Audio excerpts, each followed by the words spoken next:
हाल ही में रिलीज हुई फिल्म धुरंधर के किरदार ने पूरे देश में हलचल मचा दी है। सवाल है, कौन था कराची का गैंगस्टर रहमान डकैत?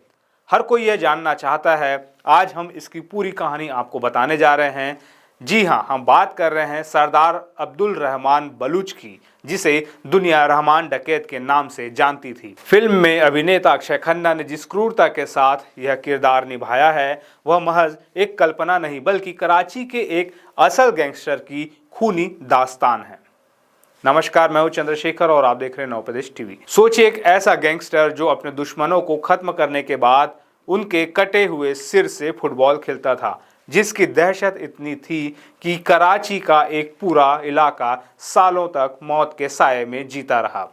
यह कहानी है पाकिस्तान के लियारी टाउन की, जिसे कभी मिनी ब्राजील कहा जाता था, लेकिन रहमान ने इसे कराची का काला गड्ढा बना दिया। रहमान डकैत का जन्म 1970 के दशक के आखिर में लियारी में हुआ, जो उस समय कराची का सबसे पुराना और घनी आबादी वाला इलाका था। लियारी की हवा में ड्रग्स की गंध और गैंगवार की गोलियों की गूंज थी। रहमान ने अपराध विरासत में पाई। उसके पिता खुद ड्रग तस्करी में शामिल थे। रहमान की क्रूरता कम उम्र में ही शुरू हो गई थी। रिपोर्ट्स बताती है कि महज 13 साल की उम्र में उसने कथित तौर पर किसी को चाकू मारकर अपने आपराधिक सफर की शुरुआत की। लेकिन सबसे चौंकाने वाली और दिल दहला देने वाली घटना थी अपनी मां की हत्या।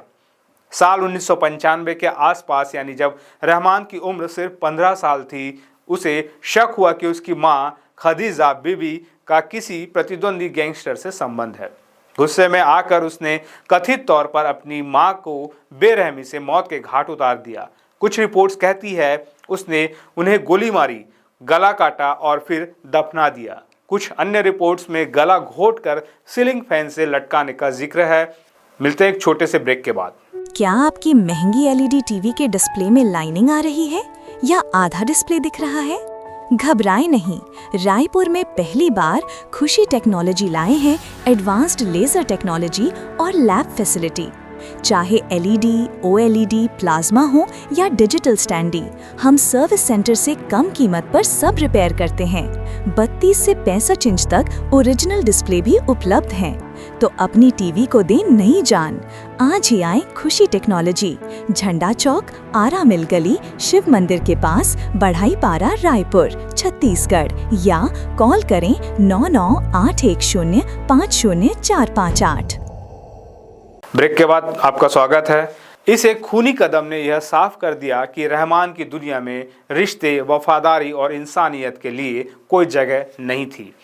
अपनी मां की हत्या के बाद अब्दुल रहमान बलूच तेजी से रहमान डकैत बन गया। 90 के दशक के आखिर में वह हाजी लल्लू के गैंग में शामिल हुआ और 2001 में लल्लू की गिरफ्तारी के बाद उसने लियारी के पूरे गैंगवार तंत्र की कमान संभाल ली।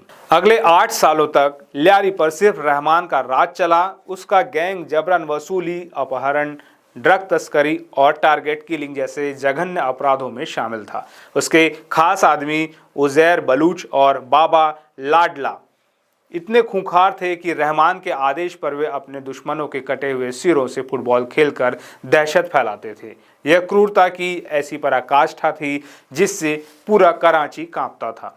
रहमान का साम्राज्य सिर्फ अपराध तक सीमित नहीं था, पाकिस्तान की सियासत में भी उसका दखल था। उसका सीधा संबंध पाकिस्तान पीपल्स पार्टी के साथ था। कई रिपोर्ट्स बताती है कि 2007 में कराची में हुए बम धमाके के दौरान रहमान ने पूर्व प्रधानमंत्री बेनजीर भुट्टो की जान बचाई थी।